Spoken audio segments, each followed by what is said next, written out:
Assalamualaikum warahmatullahi wabarakatuh. Kami dari kelompok 5 akan menjelaskan tentang hasil diskusi kami yang berjudul tentang paragraf.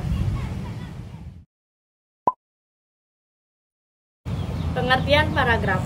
Pengertian paragraf adalah kumpulan kalimat yang biasanya mempunyai satu ide pokok dan cara penulisannya sedikit menjorok ke bagian dalam atau menggunakan garis baru. Nama lain dari paragraf adalah alinea.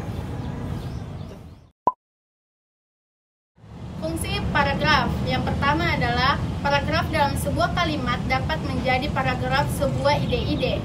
2. Mencurahkan suatu perasaan dan pemikiran penulis dalam sebuah karya atau kalimat dalam bentuk tulisan yang dibuat secara logis. Paragraf dapat membantu pembaca untuk memahami segala sesuatu mengenai isi dalam topik dalam sebuah tulisan. 4. Memudahkan penulis untuk menyusun ide-ide tentang tulisan yang akan dibuat.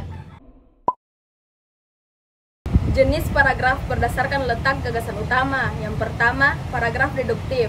Paragraf deduktif adalah paragraf yang letak gagasan utamanya terletak di awal paragraf. Yang kedua, paragraf induktif.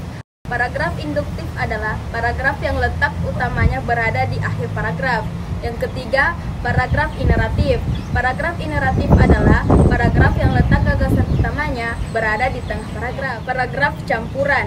Paragraf campuran adalah paragraf yang letak gagasan utamanya yang berada di awal dan juga di akhir paragraf. Jenis paragraf berdasarkan fungsi. 1. Paragraf pembuka dalam sebuah karangan kecuali karangan ilmiah. 2.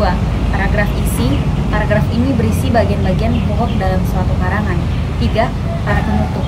Paragraf ini biasanya berisi kesimpulan, saran, harapan, ringkasan, dan penekanan kembali dalam hal-hal yang penting terdapat dalam setiap karangan. 4. Paragraf penghubung. Paragraf ini fungsinya adalah untuk menghubungkan antara paragraf satu ke paragraf lainnya atau karangan satu ke karangan lainnya. Yang ketiga, jenis paragraf berdasarkan isinya. Yang pertama itu paragraf eksposisi, yang kedua paragraf deskripsi, yang ketiga paragraf persuasi, yang keempat paragraf argumentasi, yang kelima paragraf narasi. Paragraf juga memiliki ciri-ciri sebagai berikut. 1. Pada kalimat pertama atau utama, paragraf harus masuk agak ke dalam dengan beberapa ketukan spasi. Yang kedua, paragraf biasanya digunakan sebagai pikiran utama dalam sebuah kalimat atau topik yang telah ditentukan oleh penulis.